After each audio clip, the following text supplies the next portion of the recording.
Hi Scorpio, this is Jav. Welcome po sa ating channel. By the way, Scorpio, this is timeless reading. Gamitin ang reading na ito bilang gabay lamang. Kung naka-resonate kayo, comment down. Tandaan, Scorpio, ito ay channel reading po. Kunin nyo lang po kung ano ang naka-resonate sa'yo. This is for you, Scorpio.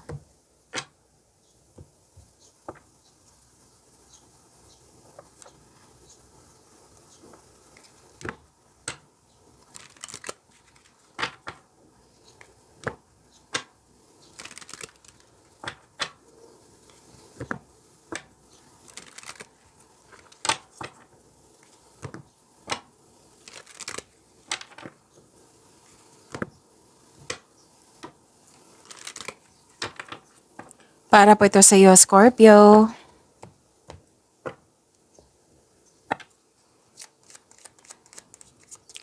Maraming salamat po sa inyo patuloy na suporta sa mga nag-donate.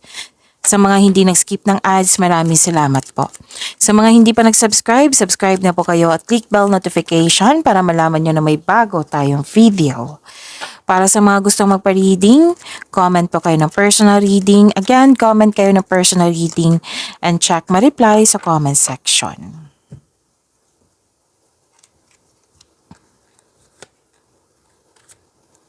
Love is blooming, Scorpio. You love yourself more, self-care, nagkaroon ka ng time for yourself, romance, attraction, and affection. May malaking influence ng isang babae po. Things going your way, may positive opportunities, may good luck and good karma, naka-receive kayo ng compliment, recognition, may success, and kitang-kita ko yung happiness mo dito. So claim niyo po, Scorpio, you deserve this.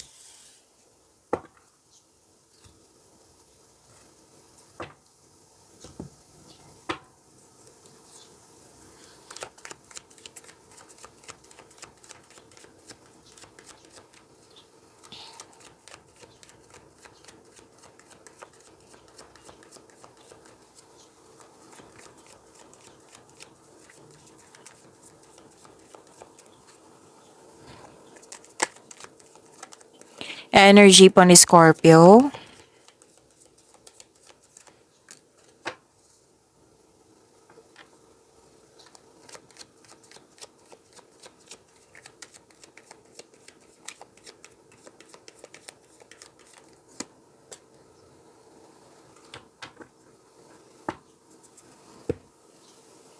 Kung may napansin kayo, Scorpio, na repeating message, yan po yung pinupush ng card sa inyo. Like for example, nanood kayo sa inyong monthly Gabay Tarot reading, weekly Gabay Tarot reading, second half of the month of September, at dito din, at may napansin kayo na repeating message. Yan po yung pinupush ng card sa inyo na kailangan yung bigyan ng atensyon, solusyon, at aksyon, kung maaari po. So, ano yung energy ni Scorpio?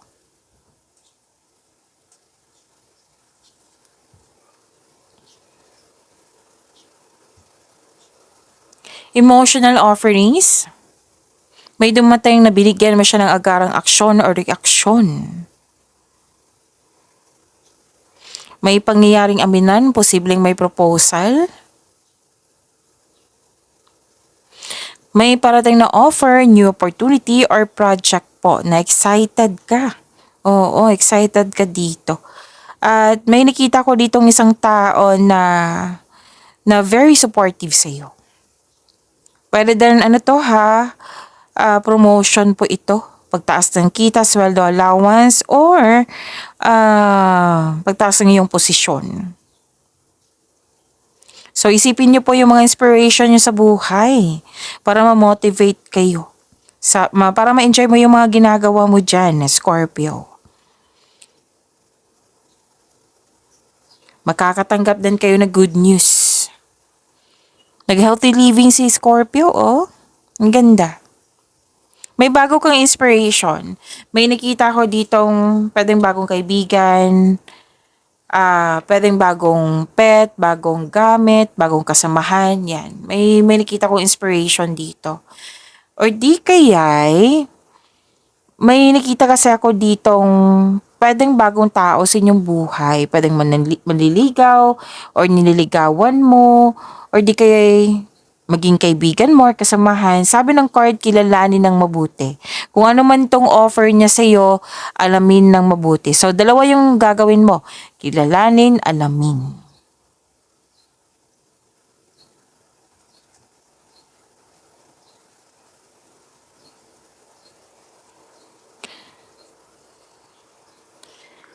Okay, ang lakas ng energy ng single parent dito, pwedeng ikaw to, pwedeng siya. Opo. Na, opo, influence. Magaling kayong magdesisyon. Oo, magaling kayong gumawa ng desisyon. You are very focused sa logical at katwiran kaysa sa umasa sa inyong emotion. Makinig po kayo sa inyong intuition kasi gumagawa kayo ng plano dito. Oo, nanindigan kayo sa inyong desisyon po. At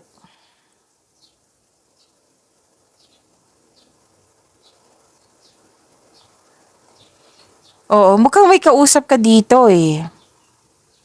May kausap ka dito at dalawang card kasi nagsabi dito na may isang tao dyan na very supportive sa iyo. At may advice dito sa career and money na magawa kayo ng diskarte sa inyong kaperahan at layunin.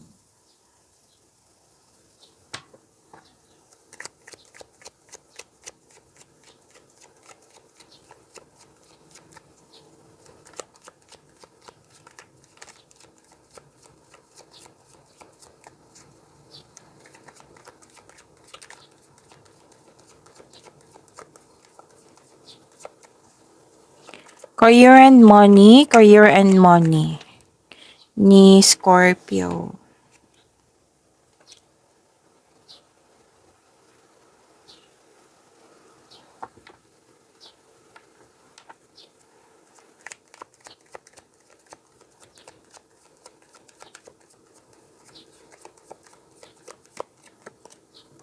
Oh, ang ganda. Nakuha mo si Wheel of Fortune, Scorpio. Actually, may repeating number ako nakikita dito. So, sinabihan ako na sabihan ko kayo sa mensahe po. Okay. So, this is, anong ibig sabihin ng angel number 1212? So, check ko muna. Baka binaulit na number dito. Okay, yan lang po. 1212. So, this is, a message of encouragement, hope, and may sign dito na, may binigay na sign dito sa new beginnings eh. Magkakaroon ng new beginning and spiritual growth. At sinabi ng card, sinabi ng angel number 1212 na nasa right path po kayo. Tapos may binigay ang universe sa iyo ng support na nire-remind kayo na kailangan mag-stay positive kayo, trust the process, tapos i-align mo yung thoughts mo sa goal mo sa buhay. Oo, nire-remind kayo ng angel number 1212. So, spiritual awakening to ha, and alignment. Makinig po daw kayo sa inyong intuition, mag-follow kayo sa inyong true purpose. New beginning, fresh starts, new opportunities, may positive changes in your life. Oh, so kailangan maging open mind ka. I-open mo yung mind and heart. Kumbaga, i-embrace mo itong pagbabago na ito. Manifestation and positive thinking. And next is trust and balance. And you have the divine support. Okay? That you are not alone.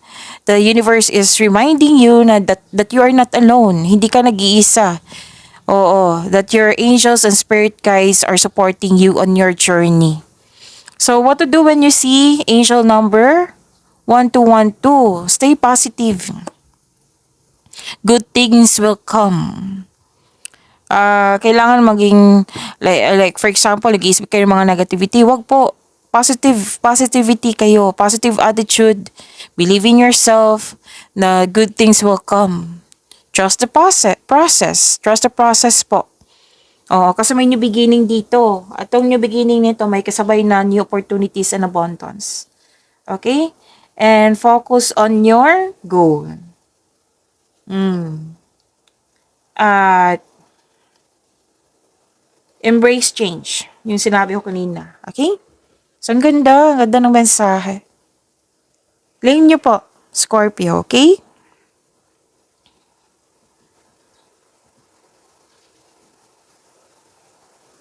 So, let's go back sa inyong career and money. Nanindigan, kanina pa to, dito at dito rin. Nanindigan kayo sa inyong desisyon, focus kayo sa layunin nyo sa buhay. May nakita kong away dito or argument, pero dito tayo sa tamang paraan, okay? At nakita ko dito na may mabilis na balita or mabilis na opportunity na bibigyan mo siya ng agarang aksyon o reaksyon. Okay? Kasi itong card na ito at dito din, sumisimbolo kasi ito ng katapangan at kumpiyansa. Katapangan, confidence. Okay? And be careful lang kayo sa paggawa ng desisyon. Sa paggawa at pinipiling desisyon. Yan. Kasi sobrang bilis ng yung action dito. So, be careful. Tapos, okay, so sinabi ko kanina, di ba, na nakuha mo si Wheel of Fortune. Ang sabi po dito, this is a blessings, good fortune, magandang kapalaran, job opportunity, unexpected wealth, financial stability. Like for example, kung gipit ka ngayon, may parating na blessings na makapagbago sa iyong kaperahan. Kung jobless ka ngayon, may unexpected job opportunity na darating. Kung may conflict, maayos na ngayon. Magkakatanggap ka din ng malaking pera. Oo. Makakatanggap ka ng malaking pera. Wow. Whether marami kang customer, kliyente dyan, project, maraming benta, pero then may nagbigay sa iyo. May nagbigay sa iyo. Pwede. So, may changes sa darating po or blessings. Oo, this card tells you na mag-focus kayo sa makontrol nyo in order to find peace. Let go na po ang hindi mo makontrol. So, you have strength in new beginning. The cycle restarts. Actually, this is a good karma and good luck. Yes po. Na lumabas po siya dito at dito rin. Claim nyo ha. Claim nyo po. Kitang-kita ko yung happiness mo dito. Scorpio.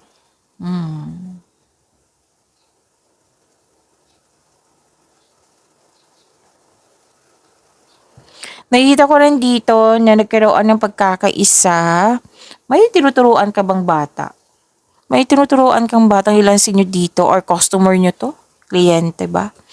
And may grupo ng tao dito na very supportive sa iyo. Parati itong lumalabas sa inyo, Scorpio. Pansin nyo? Oo. Nagbibigay ito ng motivation sa iyo nang siyang dahilan na magkakaroon ka ng focus sa pag-achieve ng goal mo. Pwede may plano kayo mag-outing, bakasyon, reunion, nag-spend time ka sa mga bata. Ang ganda naman.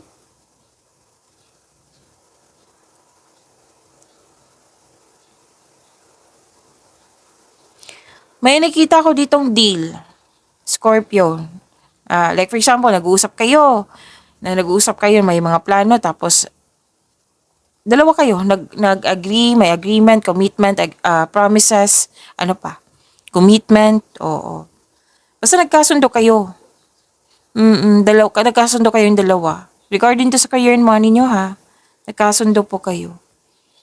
At may nakita kong job opportunity or any kind of opportunity na naka-align sa inyong career and money. May business partnership. Sabi ng card, kasi no-offer to sa'yo binigay to sa'yo. Sensya na po napapaos ako. And grab mo na yung opportunity, Scorpio, dahil nakikita ko dito yung financial growth. Basta planuhin ng mabuti at sipagan sa araw-araw po.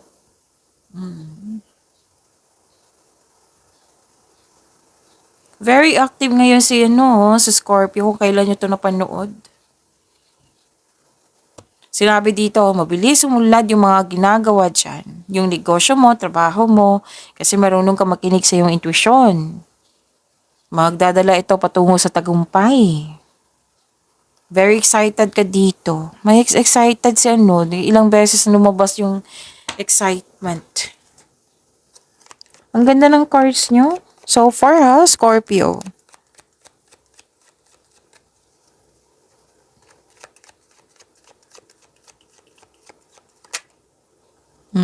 Ganda nga. This is about your love life, self-love, partnership, and romance. Scorpio.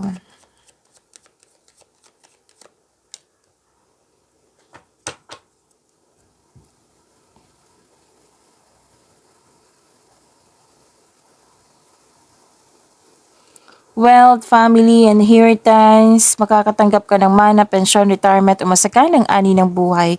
Single ka man, may relasyon sa buhay mag-asawa. Nag-spend time ka sa group of people and I believe this is your family. Nag-save ka para sa sarili, sa kanila, as isang specific person. Sa mga single dito, papasok ka lang or interesado ka lang magkaroon ng relasyon kung ito ay seryoso sa buhay. So, date to marry na si Scorpio. So, this card is a sign na ipakilala mo na yung partner mo sa group of people or kayo po ang ipakilala. May posibilidad na bibili ka ng property. Full support yung grupo ng tao sa iyo. So, naulit na naman, maghihingi ka ng payo sa taong nirespeto mo na mas matanda pa sa iyo or wiser pa sa iyo. Ang ganda, this is a completion of cycle po.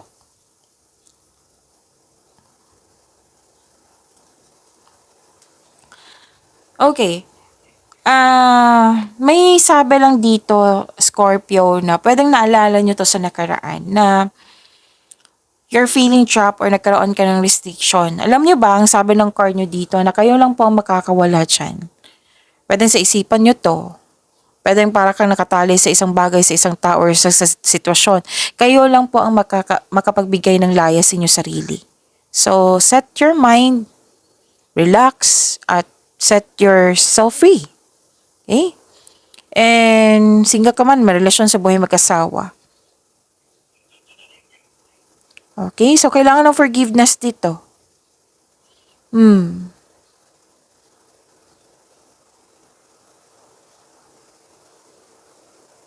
Marami talagang ginagawa si Scorpio, oh. Okay, nag-manifest kayo dito ng wonderful relationship sa isang sa sa inyong sarili, sa connection mo sa isang tao, sa matalik mo kaibigan, sa family member ba, sa partner mo ba. Basta nag-manifest kayo dito ng wonderful relationship sa isang tao. Your manifest will be granted soon. Pay attention lang kayo sa pagbalanse sa inyong emotion with your thoughts while remaining grounded and passionate. Para ma-attract mo yung green flag na tao. And you're divinely guided, Scorpio. Always talaga yan. Wow, madasalin to sa Scorpio for sure. So, yun na. Ilang beses lumabas dito yung pwedeng loss of connection to na naalala mo. Nahihirapan kang mag-move forward. So, kailangan mo ng healing. Kailangan mo ng healing. Okay? And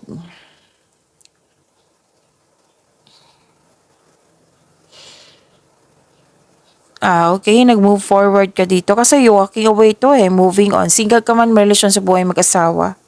Posible kasi nagkaroon ng unhealthy connection sa isang tao. Pwedeng naalala nyo to na, or nagpaalala sa inyo or mangyayari ngayon na sana'y ma-overcome nyo. Pero nag-decide ka dito na to move forward na.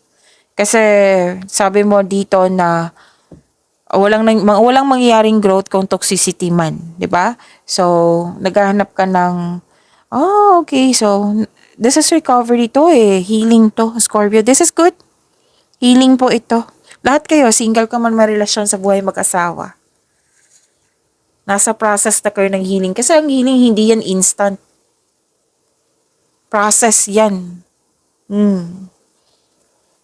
Okay, so at least nasa process ka na ng healing. Ang ilan sa inyo, the couple felt calm and harmonious sa inyong connection sa isang tao.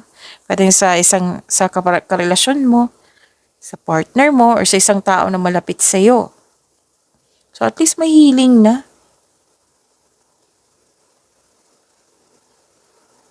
Okay, so yun po. Pag-imanin niyo po yung blessings na binigay sa inyo. Scorpio, see you tomorrow. Maraming salamat po.